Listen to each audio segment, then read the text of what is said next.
세상의 모든 지식 언더스탠딩. 자, 우리에게는 많은 궁금함이 있습니다. 중국과 미국 중에 누가 이길 거냐도 궁금하고, 네. 과연 중국은 대만을 어떤 식으로 거시기 할 거냐도 궁금하고, 뭐 많은 것들이 궁금합니다만 사실은 솔직히 제일 궁금한 건 부동산입니다. 여러분도 마찬가지잖아요. 네. 저는 요즘 아주 매우 관심사. 이제는 적극적으로 귀가 네. 쫑긋. 매우 적극적인 관심사라서 네. 저희가 다양한 부동산 관련된 전문가들을 요즘 집중적으로 계속 모셔보고 모셔봤고요. 있는데 네. 오늘도 또 요즘엔 전문가들 하나- 모시는 맛이 있습니다. 왜요? 사실은 뭐 계속 오를 때만 하면 뭐 그냥 모르는 거고, 그렇지. 내릴 때는 그냥 내리는 건데. 요즘은 애매하거든요. 야, 이게. 가치가 넘칩니다. 예. 요거. 그래서. 네. 야. 그래서 집값 바닥 찍었다는 주장도 꽤 있고, 예. 실제로도 뭐 데이터를 보면 가격은 반등은 한 것 같은데, 뭐 급반등까지야 아닌 것도 같고, 네. 이러다가 다시 내려갈 수도 있을 것 같고, 예. 보통 또 요런 게 시작이지, 뭐 나중에 보면 요게 시작이었다고 알릴 수도 있을 걸, 뭐 이럴 수도 있고. 그 미묘한 게 희비가 엇갈리는 거예요. 거기에서. 야, 그러니까 이게 얼마나 궁금합니까, 그죠? 네. 그래서 오늘은 광순의 복덕방, 요즘 굉장히 그 뜨고 있는 네. 부동산 분석 서치펌인 것 같습니다. 네. 여기 이광수 대표님 아마 딱 나오면 그분이잖아. 네. 아실 거예요. 그분과 오늘은 장장 1시간 15분 동안 예. 대한민국 부동산 어디로 가는가 백분 토론 각으로 그 이야기를 해보겠습니다. 잠시만요. 예. 바로 모셔보겠습니다. 광순의 복덕방 예, 마음 급한 안승찬 대표님이 소개해 주세요. 이광수 대표님 어서 오십시오. 네. 예, 안녕하세요. 예, 반갑습니다. 안녕하세요. 예. 이광수 대표님은 하락론자 이광수 이렇게 나오는데요?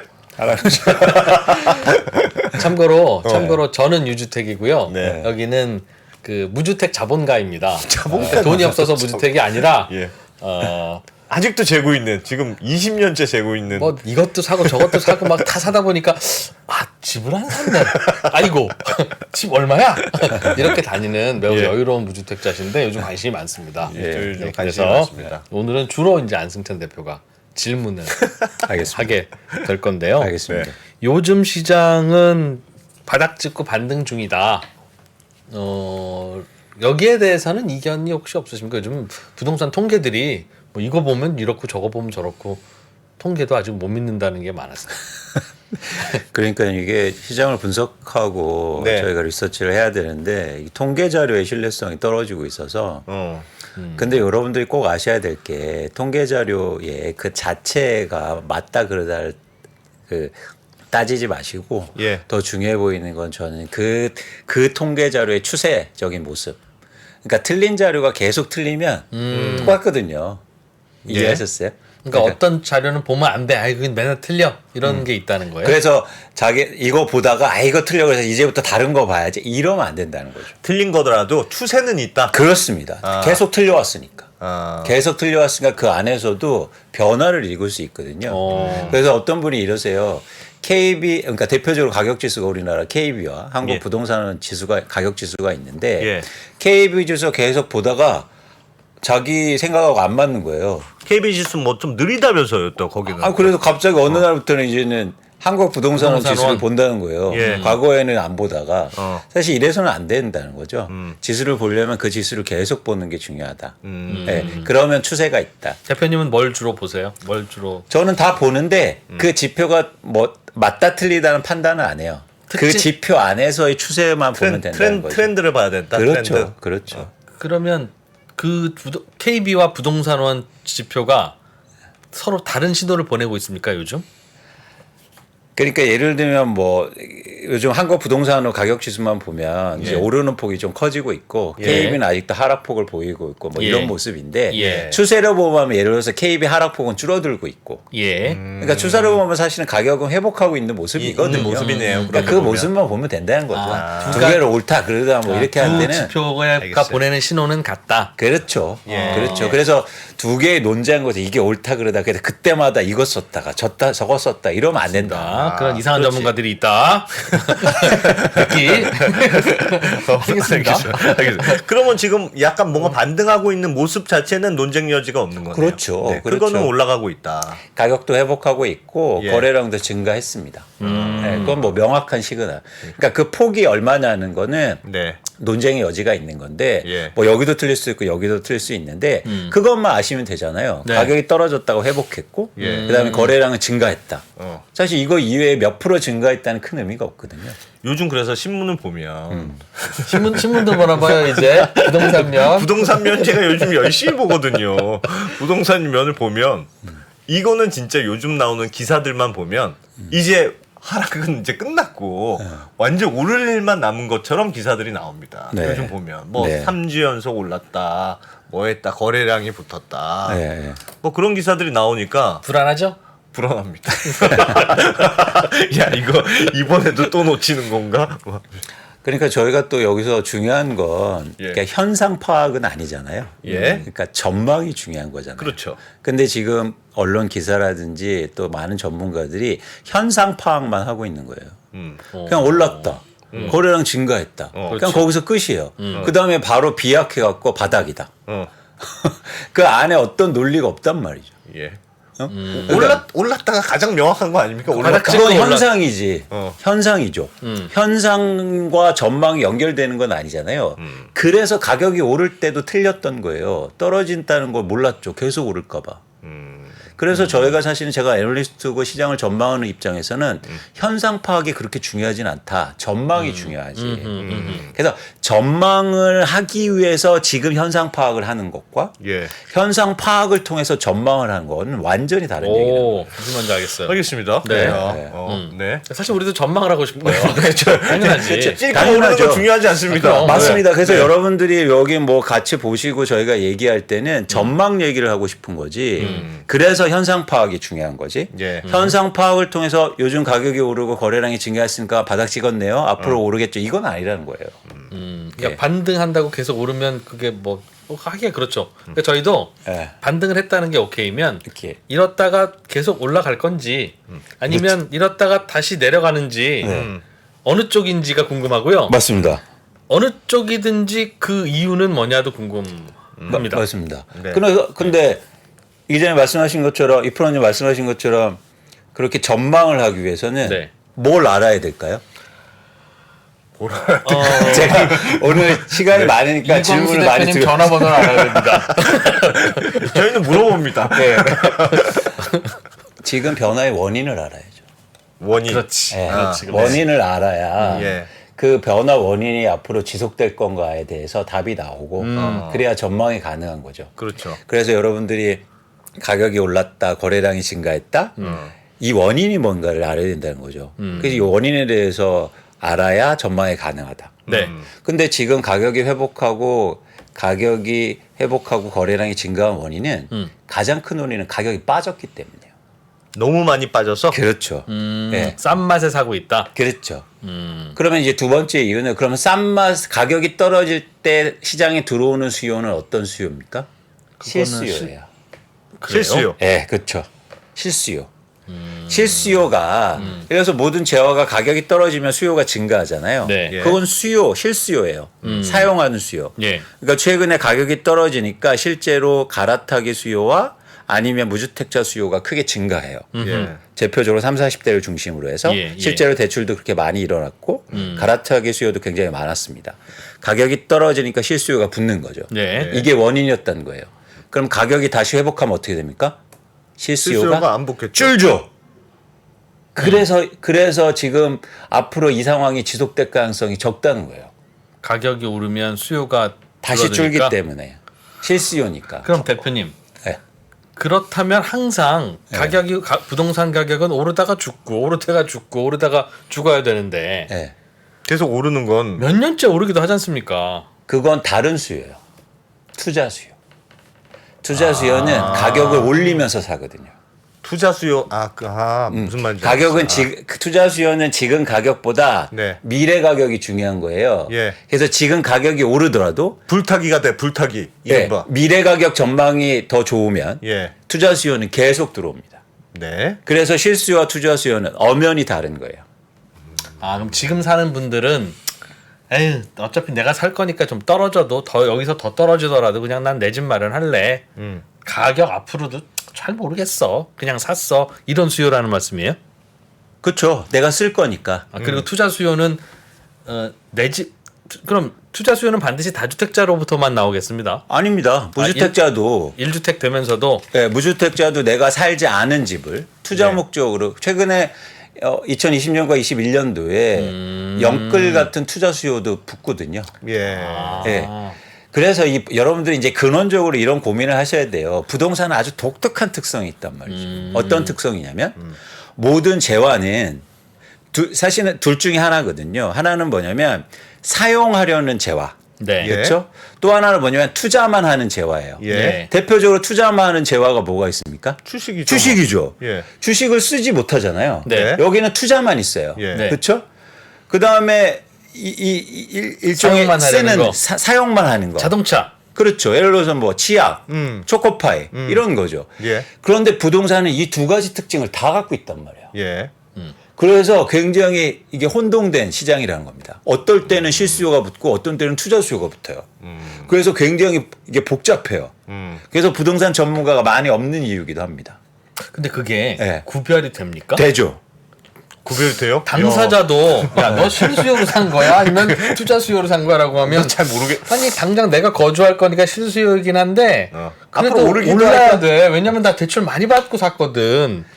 그래서 둘 다 있는 거 아닌가요? 엄연히 구별되는 게 있어요. 예를 들어서 무주택자가 그 집에 거주하려고 사면 실수요죠. 근데 투자 수요가 아니잖아요. 예. 아, 예. 그거는 아예 그냥 실수요로 예, 본다. 그리고 갭 투자는 뭡니까? 투자 그럼 투자 수요죠. 수요죠. 그 그거는- 엄연히 그거는 양극단에 명확하죠. 있는 수요가 있기 때문에 이 네. 극단의 수치들 수요자들만 파악하면 그 시장의 주도권을 누가 갖고 있느냐가 나온다는 거죠. 아, 애매한 것도 있지만 그렇죠. 애매한 거는 근데 이 양극단에 끌려가요. 자석의 N극과 X극처럼 여기가 세면 이 중간에 어정쩡을 해도 갑자기 투자 수요로 몰리는 겁니다. 네. 그리고 또 이 실수요가 커지면 애매한 부분도 실수요로 당겨져요. 그래서 지금은 실수요가 센 시장, 즉 S극이 센 시장이기 때문에 중간에 애매한 것들이 좀 다 붙고 있단 말이에요. 그러면 앞으로 상승이 더 지속되지 않는다는 전망의 근거는 요즘 붙는 수요가 투자 수요가 아니라 저스트 실수요라서. 그렇습니다. 궁금한 게 있습니다. 네. 요즘 수요를 실수요라고 뭘 보고 이건 확실히 실수요야? 라고 알 수 있습니까? 일단 투자 수요가 감소하고 있어요. 갭 투자 비율이. 아, 갭 투자가. 네. 아, 그리고 대투자를 할 수 없는 상황이에요. 전세가격이 떨어지니까. 요즘 역전세니까. 그러니까 갭 투자 비율이 평균적으로 30-40%였다가 예. 올해 1, 2월에는 10%대로 떨어집니다. 예. 이제 갭 투자하는 사람들이 없어요, 시장에. 음. 그리고 또 하나 뭐냐면 올해 이제는 상반기 특히 1분기에 보면 특례 보금자리론이 대출되는데 그 중에서 생애 최초로 자기가 살 집을 사는 비율이 크게 증가합니다. 그러면서 대출을 받거든요. 예. 그러니까 이미 시장에서 실수요. 내가 집을 투자 목적이 아니라 내가 거주해서 산다. 이런 비율이 크게 증가하고 있다는 거죠. 예. 실제로 자금 조달 계획서를 보면 거주 목적의 수요가 더 비중이 높습니다. 아, 그렇겠네. 그렇게 따지면 요즘은 사는 물량이 늘었는데 사는 사람이 받쳐주는 사람이 있었는데 이 사람들은 갭 투자가 아니고 집을 내가 살려고 사는 사람들이다. 그쵸. 그러니까 현금이나 대출 끌어안고 사겠네요. 그렇죠. 그거하고는 그러니까 뭐 투자 수요나 아니면 실수요나 다 대출이나 어쨌든 현금을 끌어서 사는데 그게 이제 구별이 된다는 거죠. 통계로 나오나 봐요. 그게 그럼요. 요즘 100건이 거래되면 이 중에서 사는 쪽이 전세 끼고 샀는지 그럼요. 현금으로 다 샀는지 신고하게 돼 있습니다. 그래서 뭐냐면 근데 왜 실수요가 요즘 붙냐? 예. 다시 말씀드리면 가격이 떨어지니까. 네. 사용하는 재화니까. 이게 한국의 부동산이 이제 사용하는 재화로 바뀐 거예요. 네. 사용하는 재화로 바뀌었으니까 실수요가 가격을 컨트롤하거든요. 네. 그러니까 가격이 떨어지니까 수요가 붙었는데 예. 다시 가격이 어느 정도 회복하면 다시 실수요가 줄게 될 거라는 겁니다. 예. 그러면 바로 어떤 현상이 일어날까요? 어떤 현상이 일어날까요? 거래량이 감소하죠. 거래가 안 가격이 다시 되니까. 올라가면 네. 아, 그래서 그래프를 한번 보실까요? 예. 이야. 와, 예. 부동산에 박진감이 넘치지. 이게 뭐라고? 이게 뭐라고? 재밌죠? 긴장되고 재밌습니다. 재밌죠? 네, 네. 이게 뭐라고? 영화 같습니다. 영화. 잘 보세요. 이거 전국의 아파트 매매 거래량인데 예. 최근 2월, 3월 오르다가 어땠습니까? 4월 지표가 떨어지고 떨어졌죠. 있어요. 예. 자, 이게 바로 가격이 오르니까 다시 거래량이 감소하는 거예요. 전국뿐만 4월에. 아니라 한 장 다시 넘겨볼까요? 잠깐만. 네. 이거 보시면 예. 이거 서울의 매매 거래량입니다. 예. 거래량이 어떻습니까? 다시 떨어지죠. 그러니까 사실 이런처럼 실수요가 시장을 좌우할 때는 그러니까 그 부동산이 지금 어떻게 성격이 바뀌었냐면 사용하는 재화로 바뀌었을 때는 예. 실수요가 가격이 떨어졌으면 들어오고 수요가 가격이 다시 오르면 수요가 줄면서 거래량이 감소하게 될 거예요. 이미 그런 현상이 4월부터 나타나기 시작합니다. 야. 이게 투자 수요가 들어오면 이렇게 안 돼요. 가격이 오르면 이 거래량이 계속 증가해요. 가격이 오르기 시작하면 예. 수요- 미래 가격을 보면서 사기 때문에. 예. 그래서 지금의 회복이라든가 거래량 증가, 이미 거래량 꺾였고, 예. 그리고 가격 회복세가 가격이 계속 증가할 수 없다. 왜냐하면 살 사람이 없는데 이제 5월 거래량은 아직 지표가 안 나왔습니까? 지금 6월 12일인데. 아직 안 나왔습니다. 이제 4월이 나온 거예요. 그럼 요거 나왔을 때 다시 떨어지면 역시 그 말씀이 맞구나 이거. 다시 올라가면 어떻게 되죠? 5월 거래량이 늘었으면. 근데 굉장히 확률적으로요. 지금 내려갈 떨어지고 가능성이 있습니다. 높아요? 이미 알겠습니다. 거래가 많이 안 돼서요. 괜찮대. 내려갈 거래. 알겠습니다. 그래요. 야, 이 과학이네, 과학. 야. 그렇죠. 부동산이 야. 여러분들 그냥 뭐 저기 임장하고 이런 데가 아니고요. 숫자로 다 나타나고 심리와 그럼 그리고 마치 주식 시장에서 그 하락장에서 보여주듯이 떨어졌다가 조금 올라갔다가 또 떨어졌다. 뭐 이런 식입니까? 그러면? 근데 여기서 개념 규정을 좀 해볼게요. 다시 해볼게요. 예. 정리를 해볼게요. 정리. 예. 자, 다시 이제 주식시장 네. 얘기하셨으니까 예. 부동산이 투자 성격이 되게 커지는 시장이 와요. 그게 대표적으로 저희가 코로나19 때 경험한 시장이에요. 예. 금리가 떨어지고 유동성이 폭발하니까 사람들이 부동산을 투자 목적으로 사기 예. 시작합니다. 너도 나도 네, 산다. 네. 그때는 사용보다도 사람들이 부동산을 투자 성격으로 많이 보는 거예요. 예. 투자 성격으로 볼 때는 가격 결정을 누가 하냐면 돈 많은 사람. 아닙니다. 주식은 가격 결정을 누가 합니까? 수요가 해요. 네. 예. 절대 공급자가 하지 못해요. 공급자가 하면 작전입니다. 그렇죠. 그렇죠? 예. 예를 들어서 뭐 내가 높게 팔고 싶다고 파는 게 아니라 사줘야 되는 거예요. 예, 사주는 예. 사람이 없으면 가격이 빠져요. 예. 그래서 투자 재화는 가격 결정을 수요자가 해요. 예. 자, 이게 되게 중요한 겁니다. 네.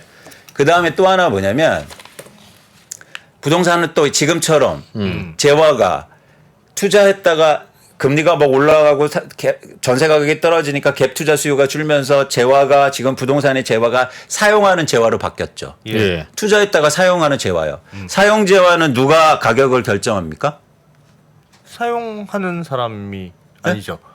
아니요, 사용 그냥 쉽게 재화는 생각하세요. 판매자. 그렇죠. 판매자 결정하지. 그렇죠. 마트에 가면 공급자나 주인이 결정하죠. 예. 수요자가 이게 현실 경제예요. 우리가 경제학에서는 수요와 공급이 만나서 예. 균형을 이루면서 균형 가격이 이루어진다고 이루어진다고 하는다. 하지만 예. 현실에서는 단기 가격이나 현실 가격은 그렇지 않다는 겁니다. 즉 사용하는 재화는 누가 가격 결정한다? 파는 사람. 파는 사람이 결정한다. 파는 사람이 결정해요. 어. 자, 그래서 앞으로 한국의 주택 가격은 누가 결정한다? 사용하는 재화로 바뀌었잖아요. 예. 그래서 앞으로 누가 결정한다? 집을 사람이? 파는 사람이 결정할 거예요. 얼마에 내놓느냐? 그렇죠. 그래서 내려가니까 거래되고 어. 다시 올리니까 거래가 안 되는 겁니다. 예. 오호. 그래서 파는 사람이 어떻게 나올 거냐가 앞으로 시장 가격을 결정할 거예요. 그동안 부동산이 투자 재화였을 때는 누가 결정했어요? 사는 사람. 사는 사람이. 그래서 막 대출 일으켜서 전세 일으켜서 막 계속 사니까 사. 집값이 올랐어요. 예. 근데 지금은 완전 부동산 재화의 성격이 바뀌었어요. 예. 사용하는 재화로 바뀌었단 말이에요. 그래서 지금은 가격 결정을 누가 하냐면 집을 갖고 있는 사람들이 얼마나 내놓는가에 대해서 결정할 거예요. 그래서 이제부터는 우리가 그 집을 갖고 있는 사람이 어떤 상황인가를 분석해야 됩니다. 집을 가지고 있는 사람. 그렇죠. 이 얼마에 내놓을 거냐가 그렇죠. 중요하니까. 그렇죠. 마음이 급하냐 안 급하냐. 그렇죠. 그게 앞으로 한국의 집값을 결정할 거예요. 이 수요가 아니라요. 이 수요는 수동적으로 움직이는 겁니다. 가격이 떨어지면 붙고 가격이 올라가면 줄고. 만약에 그러니까 계속 수요가 실수요 중심이라면 투자 수요가 붙지 않고 실수요 중심인 시장이 된다면 그렇다면 파는 사람이나 건설사가 결정해요. 파는 사람이 예, 실수요 시장이면. 근데 두 분 저 말씀 질문 하나 해도 죄송합니다. 제가 잠깐 빠져들어가지고. 아니, 저는 뭐 집이 한 있으니까 사실 올라도 그만 내려도 그만인데 너무 재밌어서. 예. 근데 사람들이 이제 걱정하는 건 지금까지는 말씀하신 대로 아유 집 뭐 당장 안 필요하면 안 사는 거지라고 그런 분위기인 것 같기도 해요. 그동안 많이 내렸으니까. 근데 그러다가 이제 조금 반등했잖아요 지금. 근데 얘가 다시 죽어줘야 되는데 또 오르네. 또 올라. 야야야야. 안 대표 집 아직 안 샀어? 안 사면 뭐 했어? 뭐 이렇게 되면 분위기가 좀 바뀌지 않습니까? 실수요가요? 예. 그렇지 않습니다. 실수요는 저도 안 그런 것 같아요. 왜냐면 이 프로님 뭐냐면 예. 유효 수요 관점에서 봐야 돼요. 유효수예요? 예. 가격이 오르면 예. 다 살 수 있는 게 아니고요. 수요자가 감소해요. 예. 유효 수요요.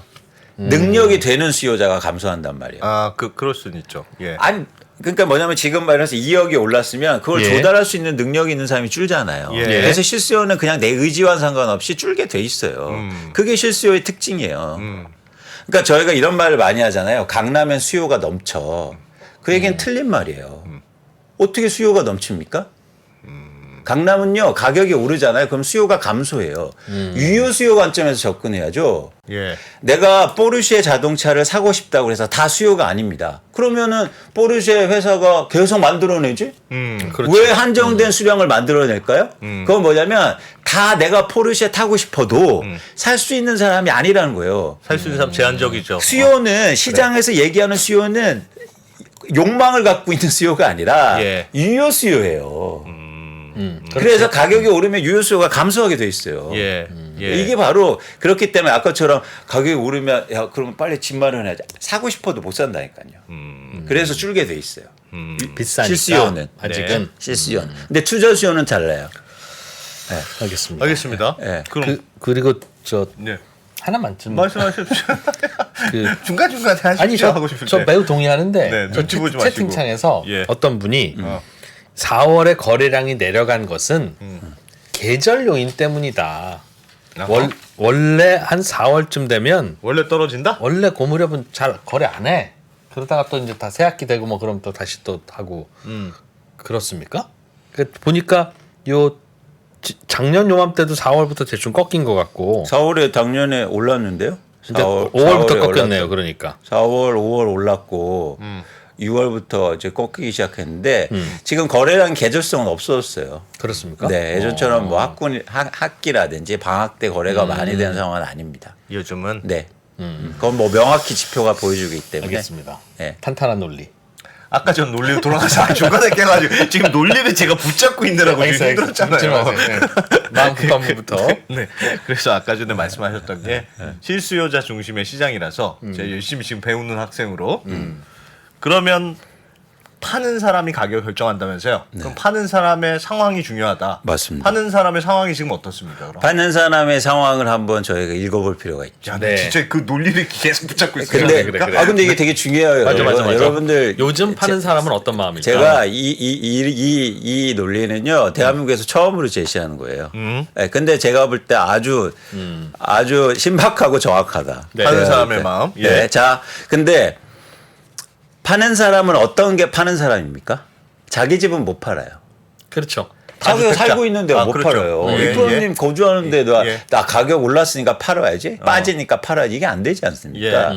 그래서 시장의 매물의 양, 즉 파는 사람들은 집을 투자 목적으로 보유하고 있는 사람이고 예. 그 집에 거주하지 않는 사람들이에요. 그죠? 네. 그렇기 때문에 매도 물량의 변화폭이 되게 커요. 대한민국은 특이하게.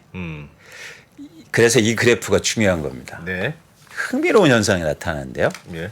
요거 한번 보세요. 최근에 이게 매물의 양이에요.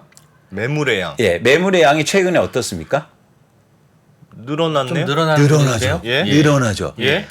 자, 여기서 특이한 지점이에요, 이게. 왜냐하면 이상합니다. 최근에 거래량도 증가하고 가격도 회복하는데 왜 팔려고 할까요?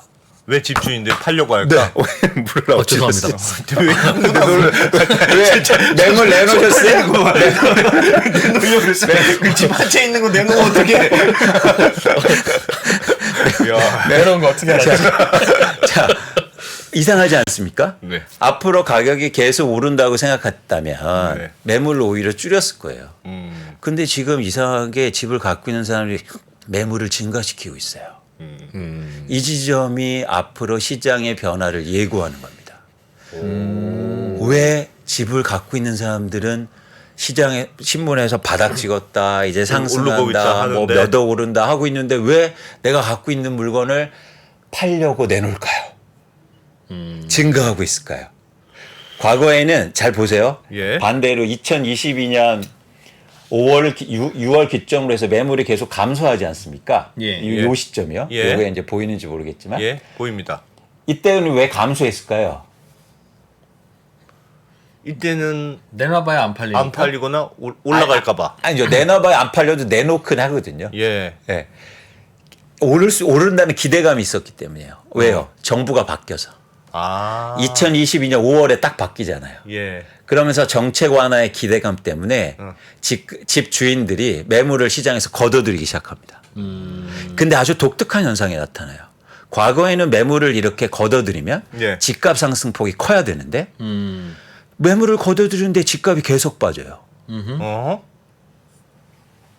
이상해요. 정책이 안 먹히는 거죠. 그러네요. 그렇게 막 풀어줘도. 예. 그러다가 빠지니까 최근에 수요자가 불어서 시장이 회복하니까 이때다 싶어서 빨리 매물을 팔려고 내놓으려고 있는 상황이에요. 어. 근데 왜 이렇게 집주인들이 지금 마음이 좀 조급해졌을까요?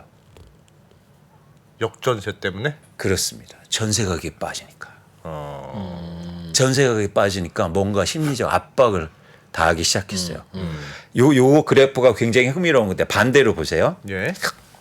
2021년도에 우리나라 아파트 가격 지수가 예. 크게 상승했는데 이게 월별로 2% 이상씩 올랐다는 거 엄청나게 오른 겁니다. 근데 특이한 현상이 나타나죠. 뭐냐면 매물이 감소해요. 이때 왜 매물이 감소했냐면 전세 가격이 폭등했기 때문이에요. 예. 전세 가격이 폭등하니까 집주인들이 마음이 편해지는 거죠. 그러니까 앞으로 집값 계속 오르겠네 하면서 그렇게 매물을 걷어들입니다. 그런 생각이 들겠죠. 네. 전세 가격. 그래서 매물이 엄청나게 줄었어요. 예. 근데 최근에 다시 매물이 증가하는 건 전세 가격 하락 때문입니다. 아. 그래서 쉽게 말해서 쫄리기 시작했어요. 전세 가격이 하락하면 네. 집값이 항상 하락합니까? 그렇지 않습니다. 그렇지 않습니다. 그건 여러 가지 조건이 필요한데 예. 전세 가격보다 집값이 더 빠지면 예. 이제 집값이 안 빠질 수는 있겠죠. 근데 지금은 전세 가격이 집값보다 더 빠지기 때문에 네. 사실 더 우려가 커지는 거예요. 그리고 또 하나 뭐냐면 최근에 이따도 말씀드리니까 전세 가격 하락폭이 너무 커요. 지금 네. 그래서 바로 역전세가 하반기로 심화될수록 매물이 당연하게 증가될 수밖에 없는 겁니다. 이건 비단 그 서울뿐만 아니에요. 이거 보세요. 경기도 매도 물량 보세요. 예. 최근에 집값이 오른다고 하지만 매물이 다시 증가하고 있습니다. 네. 그렇잖아요. 주황색으로 표시한. 그렇습니다. 네. 그래서 매물이 전국적으로 다시 증가하고 있는 거예요. 네. 이건 전형적으로 사실 시장에서 저희가 우리 주식 투자도 그렇지 않습니까? 잘하는 사람 따라하라고 우리 부동산 시장에서 부동산 투자 잘하는 분들이 누구예요? 이분들이죠. 뭐 집을 갖고 계신 분들. 예. 이분들이 집을 팔려고 많이 내놓는다? 어. 이건 뭐냐면 시장의 앞으로 전망이 안 좋다는 거예요. 최소한 선수들 다주택자들은 그쵸. 안 좋다고 생각한다. 선수들은 안다는 거죠. 왜 내놓겠습니까? 혹시 그 법칙 매물이 늘어나면 집값이 떨어진다는 법칙이 네. 대충 늘 맞아왔습니까? 조금 전에 보여주신 그래프 네. 다시 한번 볼까요? 이거요? 요거 말고 그 전에 거. 네. 그러면 2000년 1월부터 2000년 5월 6월까지는 매도 물량이 계속 늘어나는 와중에 네. 집값은 떨어지는 듯 하다가 팍 올라갔잖아요. 네. 저럴까봐 불안해서요. 그러니까 이때 그러니까 이게 지표가 길지 않아서인데 네. 추세로 보면 뭐냐면 그 전에 매도 물량이 사실 높았다고 추정은 됩니다. 그래서 이 수준이 결코 높은 수준은 아니었어요. 8만 가구 수준이. 예. 그래서 어쨌든 그 추세적으로 그 이후로 6월에 가격이 크게 상승하는데 월간으로 보면 알겠습니다. 이제 갑자기 확 줄잖아요. 네. 예. 알겠습니다. 네. 근데 너무 당연한 거죠. 왜냐하면 시장에 매물이 많은데 가격이 올라가기는 힘든다는 거예요.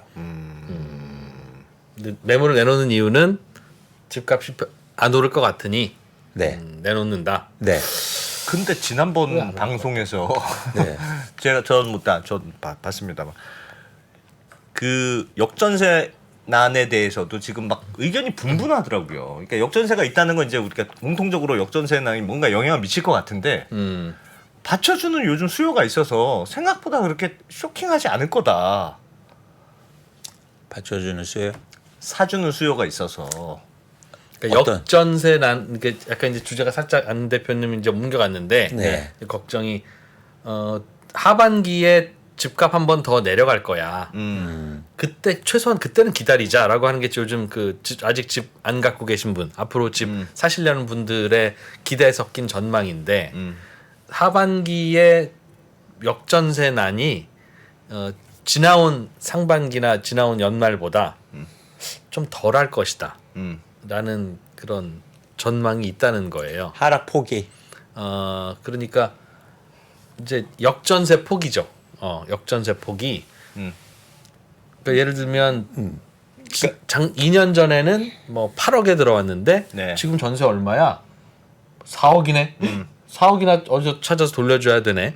이 폭이 생각보다는 크지 약간 뭐 지금 정도일 수 있고 그보다는 그럴 경우에 집주인은 그냥 집 팔면 팔린다는 거예요. 요즘은. 그러니까 작년 11월, 12월, 1월 이때는 내놔도 아무도 집을 보러 오지 않아서 급매로 팔아야 되고 막 이만큼 손해보고 팔아야 되고 그랬어야 됐는데 역전세 때문에 요즘은 거래량이 좀 붙어서 그렇게 역전세 때문에 대책 없는 집주인들은 그냥 매물을 내놓으면 가져간다.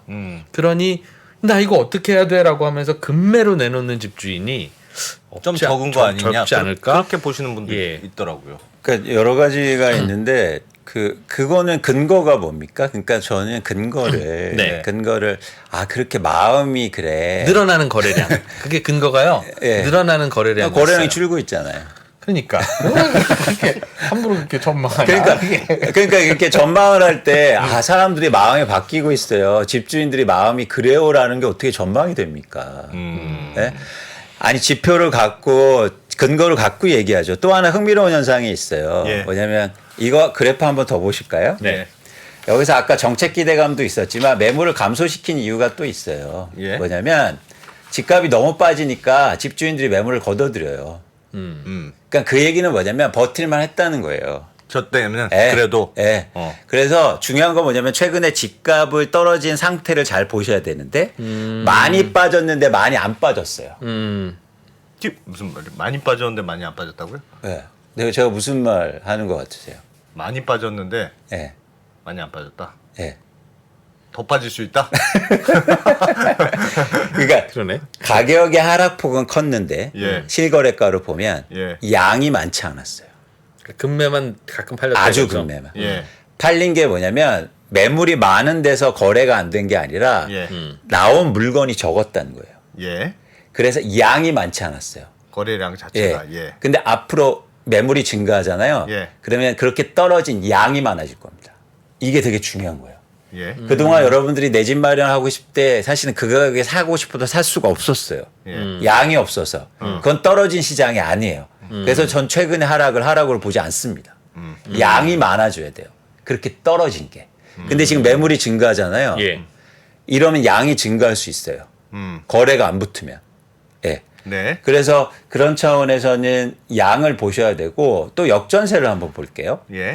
역전세라는 건 최근에 이제 전세 가격이 상승하고 있는데 상승은 어떤 조건이냐면 최근에는 월간으로 얘기하잖아요. 예. 전세는 월간이 중요하지 않아요. 2년 전에 가격이 얼마인가가 중요합니다. 그렇죠. 예. 그렇죠? 그렇죠. 그래서 자꾸 뭐 한국 부동산에서 주간으로 보면 전세 가격 회복하고 있습니다. 중요하지 않아요. 왜 이게 중요하지 않냐면 지금 회복가도 과거에 전세 가격이 올랐기 때문에 이 격차가 커지고 있단 말이에요. 그렇죠. 네. 그게 문제죠. 그 격차가 이 그래프에 보시는 것처럼 예. 하반기로 갈수록 커질 수 있다는 거예요. 특히 서울과 경기 지역에 전국도 마찬가지로 하반기로 갈수록 지난해 원약 2년 전 가격이 높았기 때문에 와. 지금 가격이 일부 회복해도 20% 이상씩 차이가 납니다. 예. 경기 특히 큰일이네. 올해 네. 하반기까지는 난리군요. 자, 20%. 이 역전세 현상이 왔을 때 예. 집을 내가 투자 목적으로 사놨는데 어떻게 할 거냐.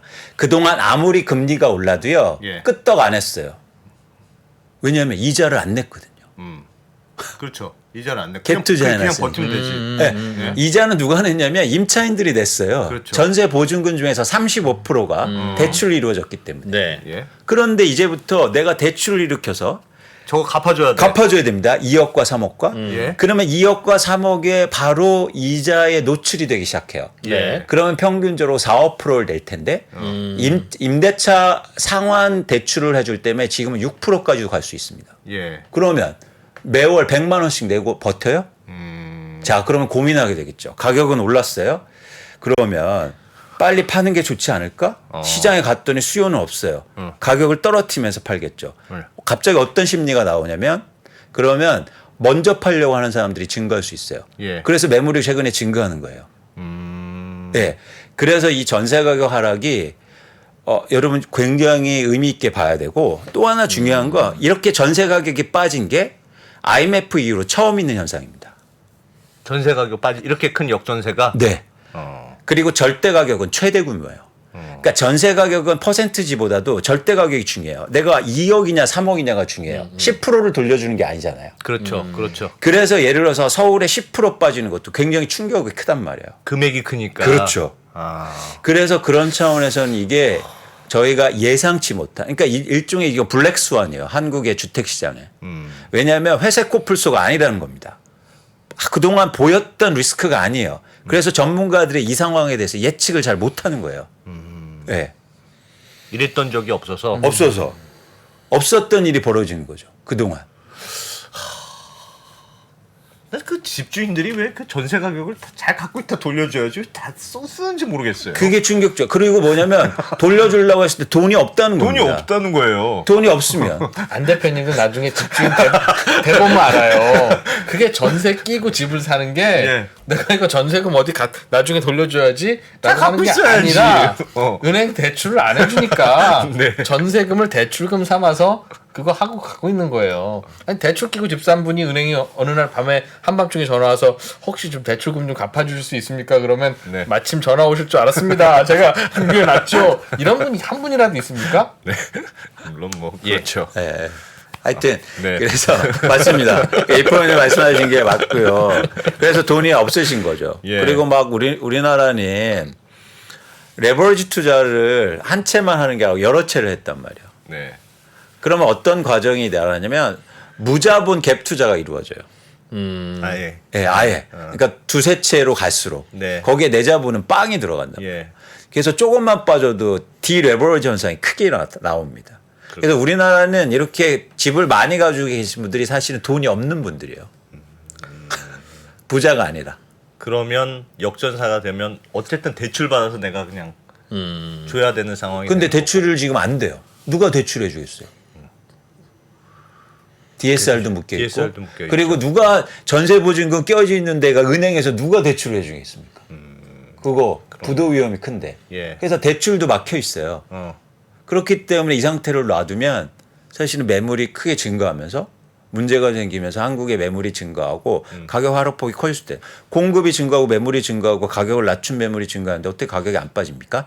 가격이 빠지는 건데 전 어떤 가격이 빠진다? 그렇게 빠진 양이 증가한다는 거예요. 양. 내놓는 매물의 양. 예. 이 매물의 양 플러스 가격을 낮춘 매물의 양이 증가하는데 네. 이 과정을 꼭 거쳐야 가격이 회복합니다. 과거에도 그랬어요. 이 과정을 거치지 않으면 할 사람 털릴 사람 그렇죠. 팔아야. 주식시장도 그래요. 털릴 사람이 털어야 시장이 회복이 나온단 말이에요. 네. 지금 한국에는 안 터졌단 말이에요. 갖고 있는 사람들이. 네. 계속 이렇게 버티지 못해요. 그러면 이분들이 계속 버티면 한국의 주택가격 회복이 없어요. 예. 네. 그래서 정부가 요즘 DSR 규제 풀어가지고 이거 전세 대출 해주겠다는 거잖아요. 예. 이 과정이 있으면 우리나라는 장기적으로 불황이 빠질 수도 있습니다.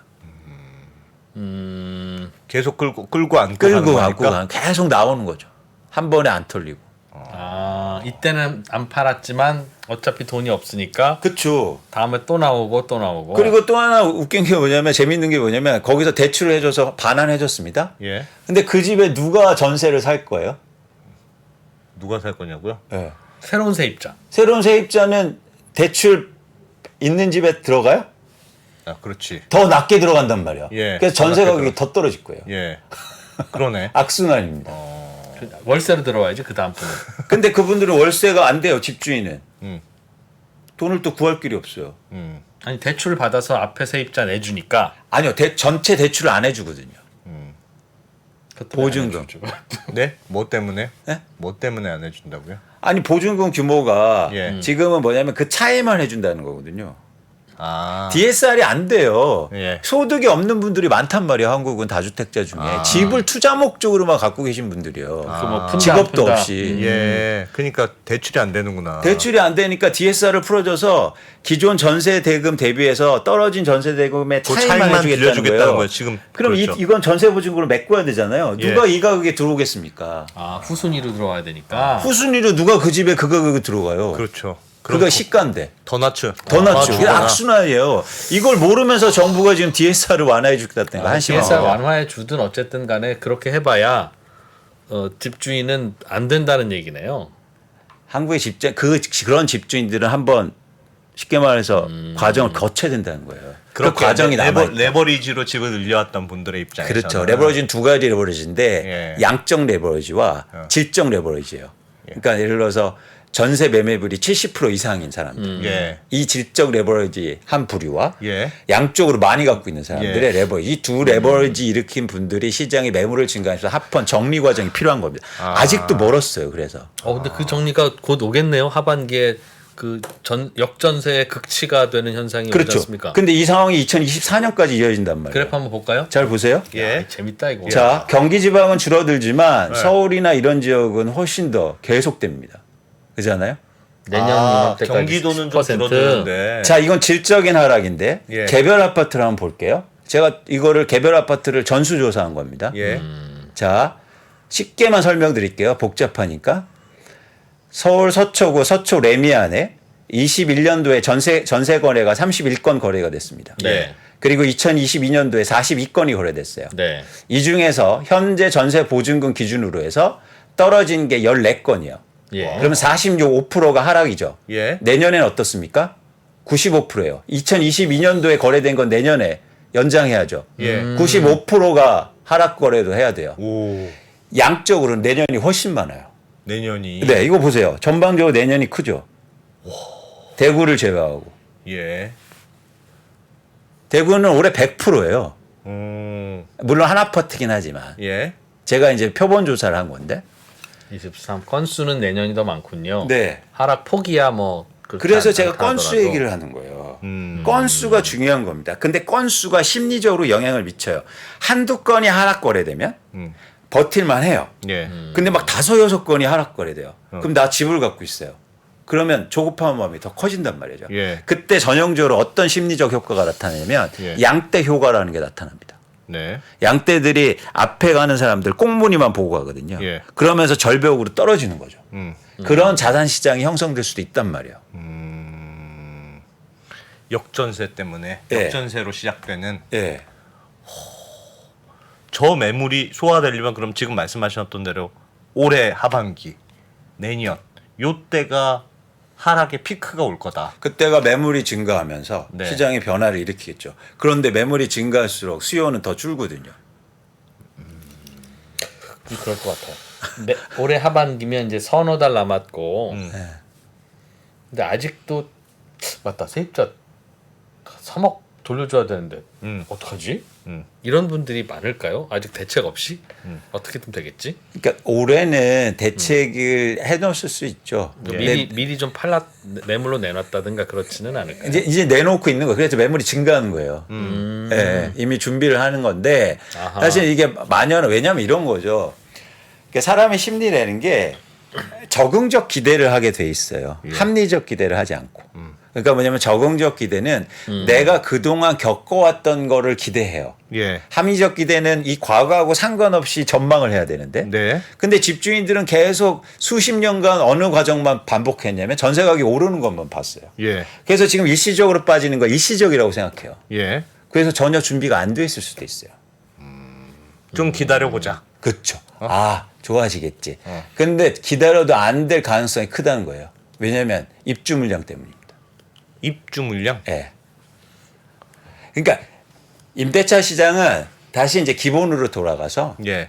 임대차 시장을 이 유통 시장하고 달라요. 투자 수요와 이런 게 없어요. 네. 철저하게 실수요와 네. 실공급만 네. 있죠. 예. 그래서 사실은 어떤 특성이 있냐면 수요와 공급이 가격 비탄력적인 특징을 갖고 있어요. 쉽게 말해서 예. 전세 가격이 떨어져도 예. 수요가 증가하지 않습니다. 네.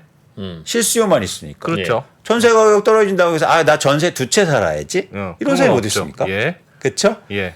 반대로 공급도 가격 비탄력적인 특징이 있어요. 예. 가격이 원래 떨어지면 전세 가격이 떨어지면 어떻게 됩니까? 재화의 가격이 떨어졌으니까 공급을 줄여야죠. 예. 못 줄여요. 그렇죠. 빈집으로 놀릴 수는 없으니까. 그렇지. 그렇지. 그래서 사실 입주 물량이 되게 중요한데 잘 보세요. 이건 아파트 수도권의 입주 물량인데 최근 8년간 거의 평균 18만 원 이상의 아파트가 입주되고 있습니다. 야. 매년. 네. 이게 또 중요해요. 아파트 재화는 쓰고 없어지는 재화가 아니에요. 그래서 누적 공급이 중요해요. 누적적으로 쌓이죠. 그렇죠. 그게 중요해요. 그래서 막 올해 입주 물량이 준대 이렇게 말하는 사람들 다 사기꾼들이요. 예. 그동안 얼마나 됐냐가 중요해요. 매년 얘기하는 사람 여러분 그런 말 믿지 말라고요. 예. 그동안 얼마가 됐냐가 중요해요. 근데 최근에 입주 물량이 너무 많아요. 누적적으로. 그렇기 때문에 이 영향이 큰 겁니다. 그래서 가격 비탄력적이니까 입주 물량이 나올수록 전세 가격이 빠지게 돼 있는 거예요. 예. 그렇겠죠. 그렇겠죠. 그래서 이 전세 가격의 하락은 회피할 수가 없는 겁니다. 그러면 궁금한 게 있습니다. 네. 지금 말씀하셨던 대로 이 역전세난의 영향 그리고 또 물량의 그러니까 공급 물량의 변화 이거는 부동산 시장의 매우 가격 하락의 요인인 것 같은데 확실히 지금 이제 시장에서는 금리가 좀 예전보다 낮아지고 점점 뭐 대출도 예전보다는 조금 쉬워지고 뭐 전체적으로 금리가 낮아지고 앞으로는 좀 더 낮아질 것으로 기대된다. 네. 그런 게 예를 들면 말씀하셨던 투기 수요, 투기 수요를 다시 이렇게 슬금슬금 군부를 지피거나 할 가능성은 없습니까? 투자 수요는 금리로 움직이지 않고 투자 수요라니까요. 투기 수요라고 그래요. 투자 수요. 똑같은 말인데. 죄송합니다. 같은 말이에요. 제가 안 해봐서 그렇습니다. 바로 정정해 주시잖아요. 투자 수요라고. 정정이 아니고 저 두 개 다 있다고 봐요. 예. 투자와 투기 수요가 있다고 보는데 예. 어쨌든 전 투자 수요라고 할게요. 예. 투자 수요는 금리 인하의 영향을 받죠. 예. 금리가 인하되면 투자 수요가 증가할 수 있는데 네. 거기서 한 가지가 빠진 겁니다. 금리가 인하되는 자체가 중요한 게 아니라 금리가 인하돼서 집값의 전망이 좋아진 다음에 예. 그 다음에 수요가 증가해서 가격이 오르는 메커니즘이에요. 예. 그래서 예를 들어서 지금 금리가 인하되는 게 경기 침체고 사실은 시장 불확실성 확대라고 하면 이게 어떻게 향후 가격의 인상을 전망하게 만들겠습니까? 그러니까 최근에 단기로만 보고 많은 분들이 금리 인하가 마치 부동산 가격 상승이라고 얘기하는데 절대 그렇지 않다. 어느 과정이 필요하냐면 금리가 인하돼서 투자 수요가 증가하는 과정이 필요한데 예. 그 과정으로 이어지기가 힘들다는 거죠. 대표적으로 2010년부터 2009년부터 2013년까지 우리나라 주택담보대출이 7%에서 3%대로 반토막 납니다. 예. 근데도 집값이 계속 빠졌어요. 금리가 인하됐는데 왜 집값이 빠졌을까요? 금리가 인하됐는데도 시장의 불안정 요인이 크니까 투자 수요를 일으키지 못한 거예요. 예. 그러다 보니까 그게 연결선상이 안 된 거죠. 그래서 여러분들이 그렇게 단순하게 보시면 안 된다. 시장이 이렇게 연결된다. 금리 인하가 주택 수요 증가까지 이어져야 되는데 지금 이 상황은 여기로 이어지긴 힘들다는 거죠. 그리고 이렇게 전세 가격 떨어지고 이런 상황이 예견되는데 누가 금리가 인하된다고 해서 바로 집을 사겠습니까? 그렇죠? 또 하나 뭐냐면 중요한 건 한국의 투자 수의 핵심은 뭐냐면 전세 가격을 통한 갭 투자예요. 예. 근데 전세 가격이 계속 떨어지는데 어떻게 갭 투자가 나올 수 있냐는 거죠. 그 투자 잘 안 그렇죠. 되죠. 예. 그러네. 그럴 것 같은데. 야, 되게 아니 그럴듯하다는 표현을 제가 저 밥만 먹고 이걸 리서치를 하는 사람 아닙니까? 제가 의심이 많아가지고. 아니 제가 뭐 심리적으로 얘기하는 건 아니고요. 예. 그러니까 근거 없이 얘기를 말씀을 드리는 거고 여러분들이 이건 근데 예. 뭐 제가 이 프로님하고 뭐 수년간 만나 뵙고 저희가 이제 논쟁도 많이 하고 했는데 네. 제가 틀릴 수 있죠. 예. 근데 여러분들은 이 논리에 대해서 고민을 해봤으면 좋겠어요. 예. 제 논리 중에서 뭐가 틀리고 사실 여기서 어떤 오류가 있는지. 네. 그건 마찬가지로 집값이 오른다는 분들도 똑같습니다. 예를 들어서 집값이 오른다는데 예. 대신 이거예요. 전 이 투자 수요와 실수요에 대한 특히 투자 수요에 대한 얘기를 계속 해드렸는데 사실 이렇게 가끔 가다가 이렇게 전망하는 분들에서 그때마다 이유가 달라지는 분들이 있어요. 예. 그러면 안 된다는 거죠. 예. 그래서 어쨌든 여러분들이 이 근거에 대해서 고민을 해주자. 저 아까 처음에는 뭐 하락론자, 폭락론자 저보고 그러시는데 저는 뭐 옛날 얘기 할 필요도 없고 어쨌든 제가 보는 거 여러분들이 결과를 듣지 마시고 예. 이 과정에 제가 어떻게 과정을 도출하느냐 이걸 좀 관심 있게 보였으면 좋겠다는 거예요. 예. 예. 그래서 언더스탠드 이름도 좋지 않습니까? 네. 그러면 지방과 서울의 약간 차이도 좀 구별해서 봐야 합니까?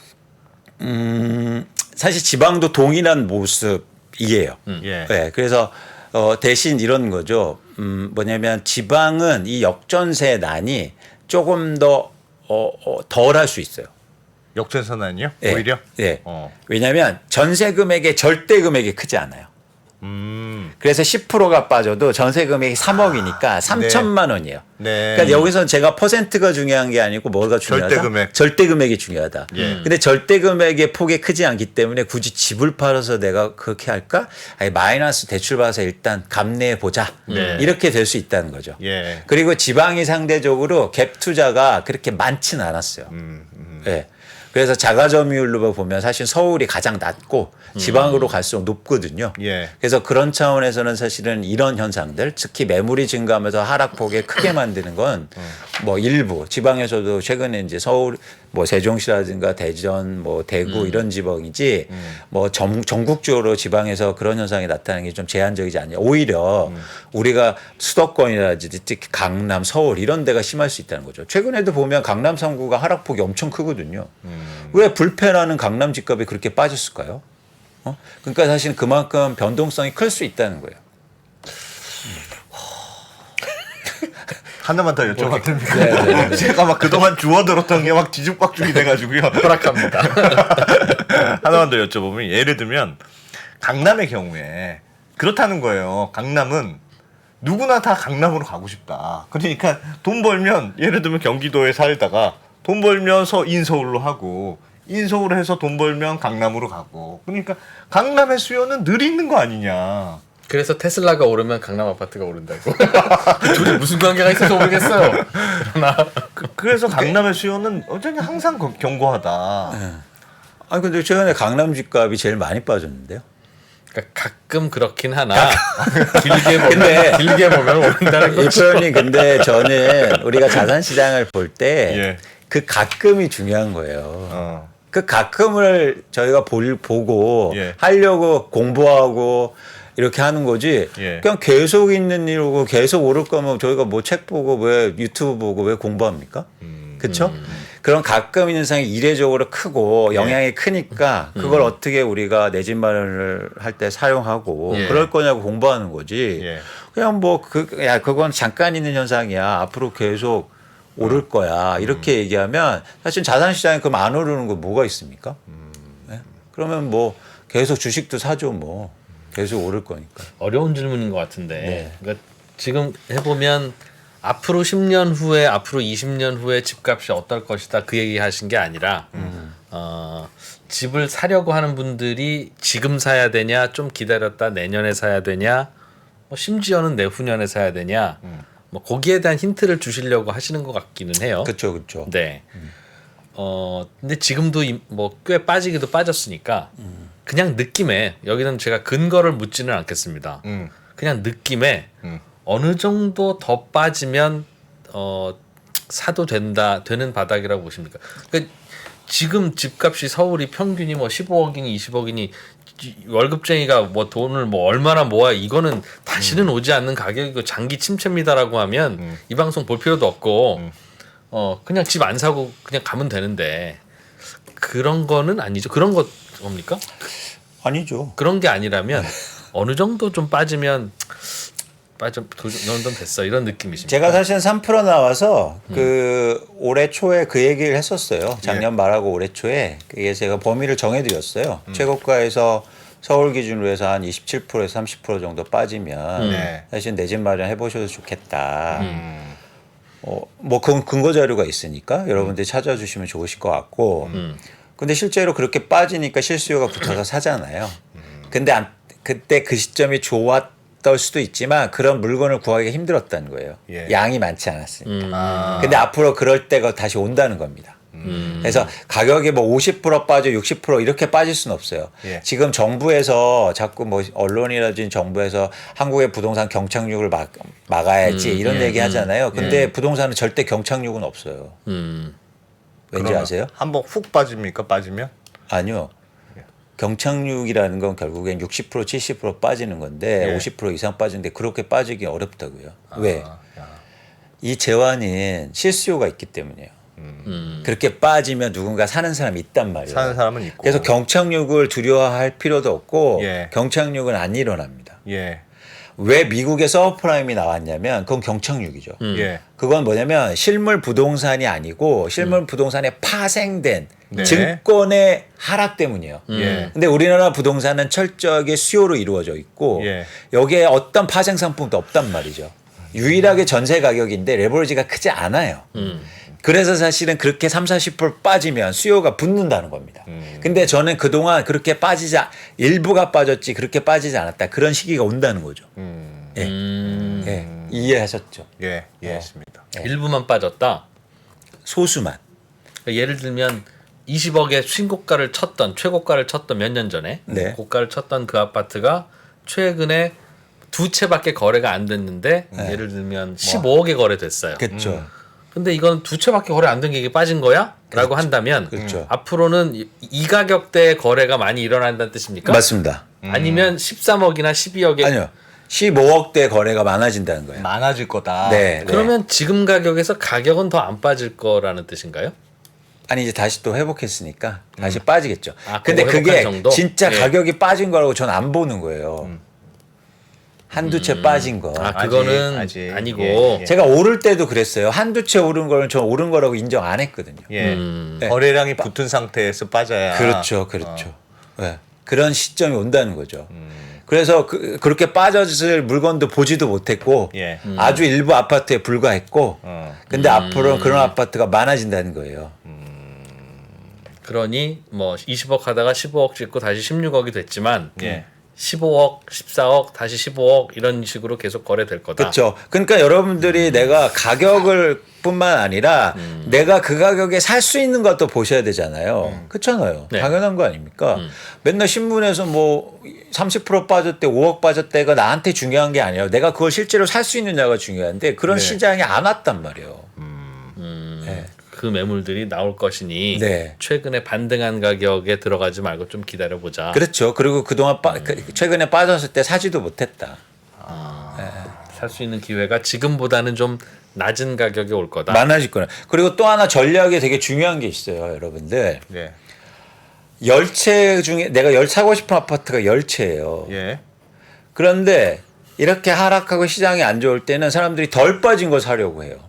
덜 빠진 걸 안전하다고 생각해요. 근데 절대 그렇지 않습니다. 많이 빠진 게 안전한 거예요. 그게 무슨 말입니까? 안전했으면 많이 빠졌겠어요? 많이 빠진 게 더 이상 내려갈 게 없다고 생각해서? 그렇죠. 그러니까 부동산 재화의 속성을 아셔야 되는데 사용 가치가 있기 때문에 많이 빠질수록 안전한 거예요. 더 이상 무한정 내려가지는 않으니까. 안 빠진 거는 더 빠질 가능성이 크다는 거예요. 이런 상황 속에서는. 그래서 여러분들이 현혹하지 마시려고요. 덜 빠진 게 안전한 게 아닙니다. 많이 빠진 게 안전한 거예요. 그러면 자 이제 리스트가 좁혀졌죠. 자, 그러면 아니 그렇게 불안한 집을 왜 살려고 그럽니까 지금? 강남의 경우도 역전세의 영향이 아직 본격화가 지금 막 된 거예요? 아니면 이제 본격화가 앞으로 더 될 거라고 보십니까? 강남은 두 가지가 예. 이렇게 영향이 큰데요. 하나는 뭐냐면 입주 물량이 많아요. 입주 물량? 예. 최근에 막 분양되는 게 많더군요. 예, 그리고 입주가 올해 하반기부터도 예, 많아서 예. 그 영향이 있을 거고 그 전세 가격 하락이 크겠죠. 예. 두 번째는 뭐냐면 절대 가격이 너무 커요. 아, 떨어졌을 그 역전세 절대 가격? 네. 그래서 같이 20%가 빠지도 강남은 막 3, 4억 한단 말이에요. 예. 이거는 DSR 좀 풀어주고 어떻게 해결될 수 없는 문제가 있을 겁니다. 네. 그러니까 사실 그런 차원에서 강남이 더 불안할 수 있는 거죠. 매물이 더 많아지는.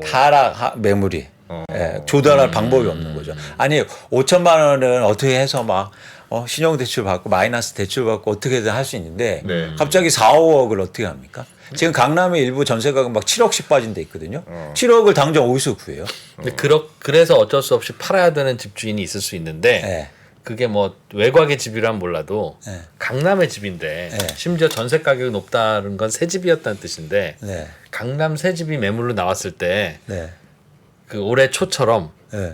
어디 계속 빠지는 거 뭐 누가 사나 봐라 하면서 계속 과연 기다릴 것인가 시장이 마포집 팔아서 갈아타기 하는 사람 다 있지 않을까 하는 얘기죠. 그래서 그렇게 빠질까? 그러니까 나오는 건 이해가 되는데 일단 최근에 그렇게 빠진 건 맞고 네. 예. 그러다가 이제 수요가 붙잖아요. 예. 근데 실수요에 아주 독특한 특성이 있어요. 실수요는 계속 줄어요. 네. 실수요는 가격이 높아지면 아니 예를 들어서 15억이 됐잖아요. 예. 여기에서 실수요가 10명이 있었어요. 예. 15억에 있어서 이 중에서 3명이 사요. 네. 다시 가격이 올랐어요. 예. 없죠. 네. 가격이 다시 15억에 떨어지면 7명만 남았죠. 네. 또 사요. 예. 줄어요. 실수요는 계속. 그래서 이 실수요를 늘리기 위해서 가격을 더 낮춰야 된단 말이에요. 네. 이해하셨죠? 예. 예. 그래서 매물이 증가할수록 이 호가는 더 떨어질 가능성이 높다는 겁니다. 거래가 안 되니까. 실수요는 계속 줄어요. 실수요의 입장에서 단기적으로 실수요가 확 증가할 수는 없어요. 소득이 증가할 수 없으니까. 그렇지.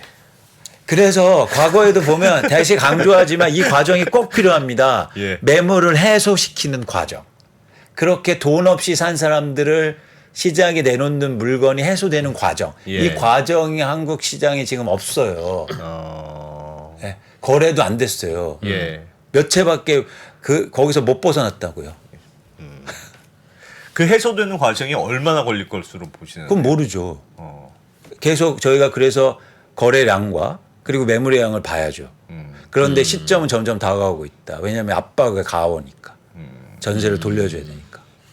그러면 여기까지 예를 들면 내년 이맘때까지 기다렸는데도 그냥 결단을 못 내렸으면 그때는 그냥 주변에 있는 거 사야 됩니까?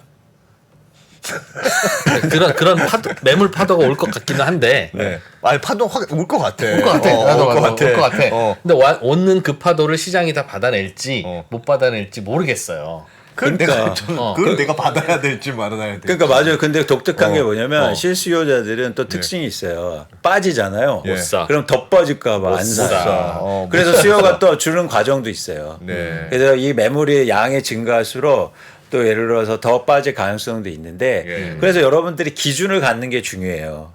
그러니까 뭐냐면 빠지는 게 아니고 내가 어느 정도 가격을 보고 있다. 이 기준을 여러분들이 앞으로 가졌으면 좋겠다는 생각입니다. 내 집 마련을 하셔야 된다면. 예. 그런데 서울은 전고점 대비 30% 정도 빠진 가격이라면 생각해 볼 만하다. 그렇죠. 이미 그런 신호를 보여줬고. 예. 근데 그동안 살 수가 없었다. 양이 없어서. 양이 없어서 이제 매물이 나온다. 안 여쭤본다고는 했는데 30%인 이유는 혹시 있습니까? 30% 있으면 30%가 되면 우리나라 지금 소득이나 자산 규모로 해서 예. 주택 구입 부담 여력 지수가 한 140 정도로 떨어집니다. 그 정도면 실수요 몰릴만 하다. 네, 그러면 이제 누군가 갈아타기 수요나 생긴다는 죠. 과거의 지표도 보면. 네. 근데 이걸 여쭤보고 싶은데 그러면 우리나라 부동산은 제가 보기에 예전에 제가 집을 못 샀던 결정적인 이유가 일본식 장기 불황으로 간다. 그 말에 제가 이제 해가지고 그때부터 못 살아서 이제 지금까지 있었던 건데 이런 과정을 거쳐요. 말씀하셨던 대로 해소하는 과정을 거치면 결국 다시 우상향하는 과정으로 가기는 가겠죠? 결국이란 말은 빼고요. 결국 빼고요? 네. 네. 떨어지면 다시 오를 겁니다. 떨어지면 다시 예, 오르는 그리고 왜 그러냐면 일본하고 우리나라가 가장 다른 점이 있어요. 예. 투자 수요가 계속 있어요. 왜? 왜? 전세 때문에. 전세가 나중에 어떻게 될지 모르죠. 없어질 수가 없어요. 전세는. 이거 어떻게 없습니까? 이 돈을 충당할 어떤 금융기관도 없고 전세제도 자체가 없어질 수 없어요. 이거는 제도가 아니고 현상이거든요. 예. 자연스럽게 자연 발생적으로 만들어진 거기 때문에 갑자기 헌법이라든지 법을 만들지 않는 한 전세가 없어지지 않을 거예요. 전세가 없어지지 않으면 어떤 시장이 나오는 거냐면 사적 모기지 시장이 나오는 거예요. 예. 그럼 이 모기지를 위해서 누군가 투자 목적으로 집을 산단 말이에요. 예. 일본은 왜 집값이 장기 불황에 빠졌냐면 투자 수요가 계속 없었기 때문이에요. 은행에서 돈을 빌려서 집을 안 사네 투자로. 네. 그러니까 장기 불황에 빠진 건데 우리는 집값이 빠지면 예. 전세가 있기 때문에 그러면 전세를 끼고 누군가 집을 산단 말이죠. 그래서 전세 매매 비율이 중요한 거예요. 전세 매매 비율이 상승하면 투자 수요가 다시 들어올 겁니다. 예. 근데 전세 비율이 언제 상승하냐면 전세 가격이 안 빠지면서 매매 가격이 빠지면 그러면 투자 수요가 다시 들어오죠. 예. 아. 그래서 우리나라는 투자 수요가 계속 살아 있어요. 지금도 전세라는 호시탐탐 제도 때문에. 노리고 있고. 일본은 대출 받아서 사면 우리가 전세 끼고 사는 거나 네. 똑같았을 테고 네. 대출 받아서 사면 월세를 받을 수 있으니까 대출 받아서 사면 이자 내고도 오히려 남잖아요. 우리는 전세 끼고 사면 들어오는 돈이 하나도 없지만 그런데 일본은 안 샀다. 근데 우리나라 우리는 산다? 전세가 고정된 게 아니라 전세 가격이 오르잖아요. 다시 입주 물량이 줄어들면 이게 중요한 거예요. 시장을 전망할 때는 일종의 그 시점의 네. 분석, 일종 우리 스탁 분석이 아니라 플로어로 분석해야 되는데 예. 전세 가격은 상승한단 말이죠. 예. 일본도 주택담보대출을 계속 증가시켜줬으면 투자 수요는 증가했을 겁니다. LTV 같은 거를 그렇죠. 예. 근데 그러지 않았어요. 그러니까 전세 가격은 근데 오르잖아요. 빠지면 입주 물량이 줄어드니까 다시 분양 대출이 안에서 그만큼 늘어난 효과가 있는 그거죠. 거죠. 그래서 여러분들이 시장을 분석하실 때 저량 분석이 아니라 유량 분석이 중요한 겁니다. 향후로 어떻게 변화할 건지. 허허. 대표님 이거 왜 나오셔가지고 안 대표 지금 자 이게 무주택 기간이 늘어났잖아요. 이게 그러네. 여러분들이 오늘 제가 너무 많은 말씀하셔서 복잡하실 거예요. 예. 근데 거의 살려고 직전면 he is about to buy. 한번 잘 정리를 해보실 필요가 있습니다. 여러분들 한국의 부동산 시장이요 결코 쉽지 않아요. 예. 되게 심오합니다. 그래서 여러분들이 꼭 예. 광순의 복도방 무료로 보내드리니까 예. 네. 저한테 이렇게 무료로 보내드리니까 저한테 메일 주소 요거 알려주시면 그거 한번 PT 그래요? 보여주세요. PT에 있네 이거 광순의 복덕방. 네. 요거 한번. korea.analyst@ 요거 한번 gmail.com. 요거 한번 보여주세요. 그래서 여러분 제가 돈 안 받습니다. 그래서 네. 매달 2번씩 이런 자료를 제가 여러분한테 보내드리니까요. 예. 여러분들이 잘 보시고 지금 막 임장 다니고 부동산 이래선 답이 안 나와요. 예. 그러니까 여러분들이 정말 공부를 좀 하자고요. 저희가 같이.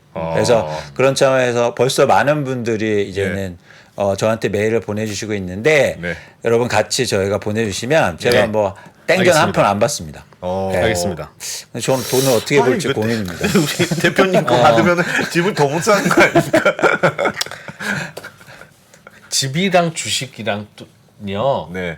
원래 물리면서 사는 겁니다. 원래요? 사고 나서 바로 반등할 걸로 생각하면 안 네. 돼요. 원래 물리면서 사는 그래야 사져요. 그 주식은 작지만 집은 워낙 크잖아요. 이게 한번 물리면 이게 감당이 안 됩니다. 이게. 알겠습니다. 네. 와 그래요. 알겠습니다. 야 진짜 재밌네요. 이렇게 부동산이 박진감이 넘치는 거였습니까 원래? 본인 돈이 베팅이 될까? 그러니까 저는 오늘 박진감 하나도 안 넘칩니다. 대표님 약간 시간이 남아서 네. 앞으로 집값 전망은 뭐 그 장기 우상향이지만 단기적으로는 어떻게 될지 모른다는 거니까 거기에 대해서는 뭐 충분히 동감도 되고 잘 지켜봐야 되겠다는 생각도 들고요. 예. 다만 이제 저는 궁금한 건 한 10년쯤 후에 혹은 또 한 뭐 그보다 좀 먼 미래에 주택의 수요가 어떻게 될까? 예를 들면 지금은 집값 서울에서 집값 비싼 곳이 있지 않습니까? 뭐 강남 3구 왜? 그럼 학군 수요, 뭐 직주 근접이기도 하고 뭐 그게 어떻게 될까요? 여전히 10년 후, 20년 뭐가 후에도 제일 중요한 포인트가 될까? 그 될까 하는 거죠. 저 일본도 집값이 장기간 내렸지만 지금 보니까 뭐 또 중심지는 여전히 뭐 탄탄하기도 하고 또 그리고 작은 집과 큰 집 뭐 이런 거에 대한 선호도 이제 예전과는 요즘은 많이 달라졌는데 앞으로 10년 후, 20년 후에는 어떨 걸로 보시는지. 사실은 아주 역사적으로 교과서적으로 보면 145년간 부동산 가격은 계속 오르거든요. 그러니까 월 평균 뭐 수익률이 7% 이상입니다. 네. 엄청나게 상승했고 그런데 부동산 때문에 나라가 휘청이기도 하고 서브프라임도 오고 이러잖아요. 그렇기 때문에 단순하게 그렇게 접근해서는 안 되고 저는 대응을 잘 하셔야 된다 앞으로. 왜냐하면 특히 인구가 감소하고 이런 상황은 결국엔 변동성이 클 가능성을 얘기하는 거예요. 그것 때문에 집값이 떨어질 거를 얘기하는 게 아니라 불확실성이 커진다는 거예요. 그래서 대응하고 최대한 유연하게 생각하셨으면 여러분이 좋겠다. 단순하게 앞으로 계속 집값은 오를 거야, 강남은 오를 거야 이렇게 생각하시면 아주 크게 리스크에 빠질 수 있다. 그래서 유연하게 대응하시라. 왜 공룡이 멸종될 이유가 뭡니까? 등치가 크기 때문에 멸종한 거잖아요. 그래서 이런 상황에서는 몸집을 작게 하시고 유연하게 생각하시고 변화에 능동적으로 대처하는 거 말씀을 드리고요. 변화가 있을 것이다. 그렇죠. 불확실성이 커진다. 두 번째는 뭐냐면 저는 장기 전망을 하지 않아요. We are all dead in the long run. 케인즈가 한 말인데요. 장기엔 모두 죽고 없는데 전 장기 전망하고 있지 않습니다.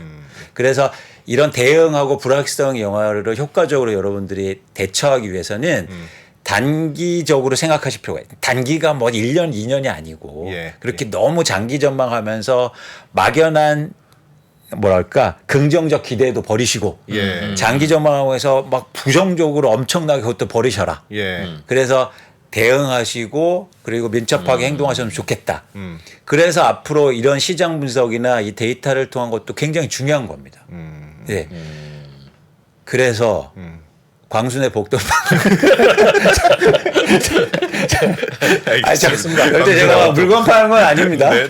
제가 왜 이 목적이 있어요. 자, 한 번만 더 보여주실래요? 코리아.점 애널리스트.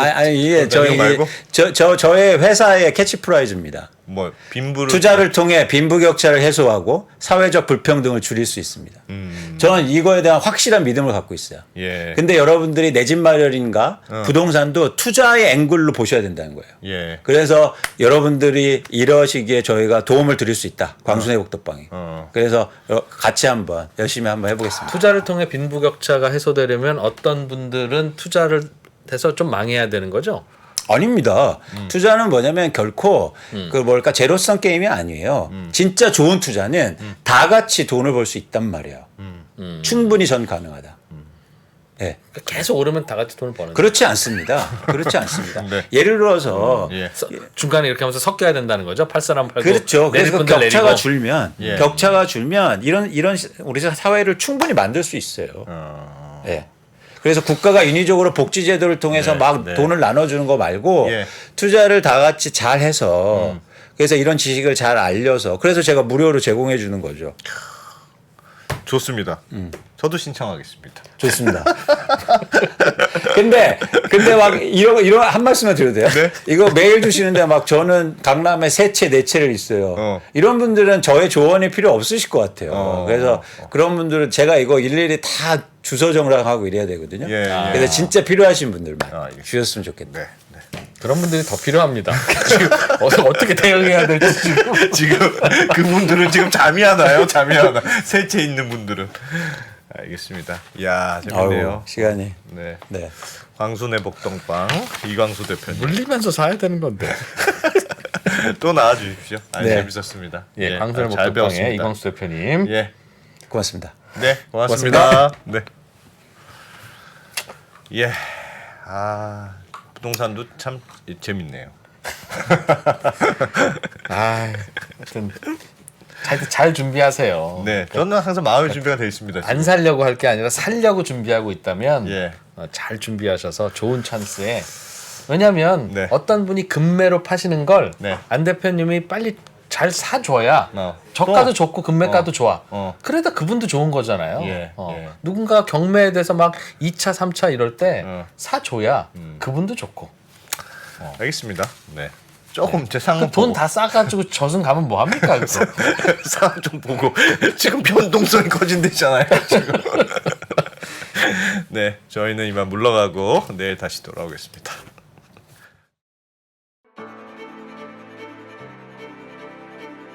양안 전쟁이 발생한다면 미사일과 공군기는 이쪽에서 많이 돌아다닐지 몰라도 육상전은 한반도가 불바다가 될 가능성이 더 크다고 생각합니다.